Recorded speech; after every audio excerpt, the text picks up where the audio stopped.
Keep Right with Ralph K. Ginorio.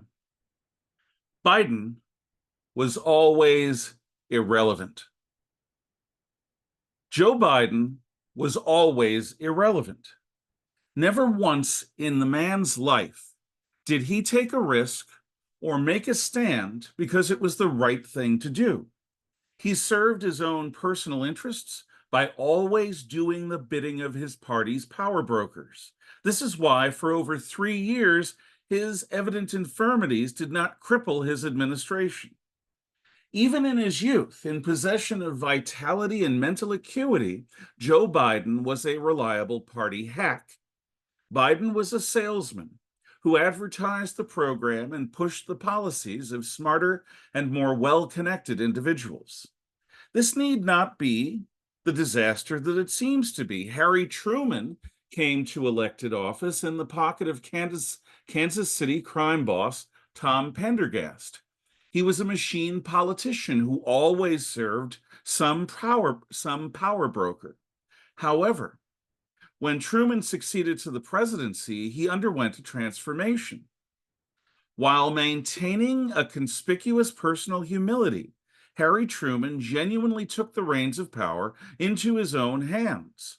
He stood up to the Soviets, despite the wishes of many in the Washington establishment who wished to appease Stalin at every turn. In setting the pattern that would lead America to victory in the Cold War, Harry Truman became a truly great president. To the nation's costs, Joe Biden is no Harry Truman. His successes were all achieved when he advocated the positions and priorities of others. When I first noticed Biden in the early 1980s, he was a leading advocate of the nuclear freeze movement, which was an attempt to prevent Ronald Reagan and Margaret Thatcher from pressuring and outperforming the Soviets in hopes of winning the Cold War.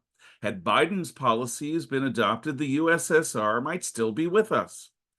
Biden was an undisciplined thug of a debater, speaking platitudes and casting aspersions against his opponents with evident relish. His tone was always nasty, his smile predatory, and his demeanor caustic. Civility was never Biden's way, not when viciousness was possible. In Senate Judiciary Committee hearings that rejected Reagan's Supreme Court nominee Robert Bork, Biden was the hatchet man who joyfully replaced genuine senatorial deliberation with character assassination. Joe Biden's lowest moment, at least before moving to the White House and Afghanistan's withdrawal, was his orchestration of the modern high-tech lynching of conservative Supreme Court nominee Clarence Thomas. Biden raked up and highlighted sordid and unprovable allegations of sexual harassment made by Thomas's former staffer, Anita Hill, as proof that Thomas was unworthy to sit on our nation's highest court. Biden was assisted in this by the man whom he called his mentor, Senator Robert Byrd of West Virginia. Byrd, who was allegedly a high officer in the Ku Klux Klan, helped Biden smear the reputation of Clarence Thomas, only the second African-American to serve on the Supreme Court. There was a sharpness to the invective employed by Biden, which Clarence Thomas himself was because he was, quote, from Thomas, an uppity black, unquote, who did not abase himself at the feet of the Democratic Party. Given Biden's later comment in 2020 that any African-American who voted for Trump, quote, from Biden ain't black, unquote, such subtlety in his racism is very much in character. Biden continues to be a reliable attack dog for progressive causes where to this day, he consistently plumbs the depth of personal attacks against anyone he deems to be his enemy. Quote, from Biden, ultra-MAGA Republicans, unquote, are not to him merely a loyal opposition. They are literally enemies of freedom who wish to, oh, endless quote, destroy our democracy, unquote. On camera, Biden once scoffed at the notion that as an elected official, he worked for everyday Americans. Most tellingly, he and his family became rich in over half a century of earning a meager government salary. Funny how that happened. Biden has never been his own man. He won fame, fortune, power, and high office by being biddable. His obvious mental decline, which was conspicuous well before the 2020 election, merely exacerbated his irrelevance.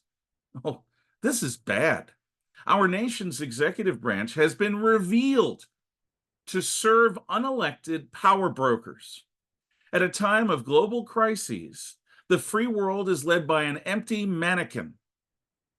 Unfortunately, Biden's incapacity is not unique. Because of a stroke, Edith Wilson was in every way that mattered the President of the United States for the last year of President Woodrow Wilson's term. As Franklin Delano Roosevelt's health failed, his presidency came increasingly under the influence of his cabinet. As Watergate consumed his presidency, Richard Nixon relied increasingly on men like Henry Kissinger and Alexander Haig. Today, we face something even worse than a president's declining health. Since Obama's tenure, the Democratic Party and its enablers all increasingly conform to a common socialist ideology. In deferring to the party base from 2008, Democrats are increasingly interchangeable. They think, speak, and act in lockstep.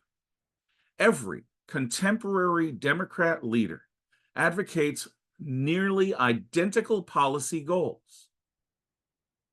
Only the spokesman's vocal tone and personal style distinguishes one from another.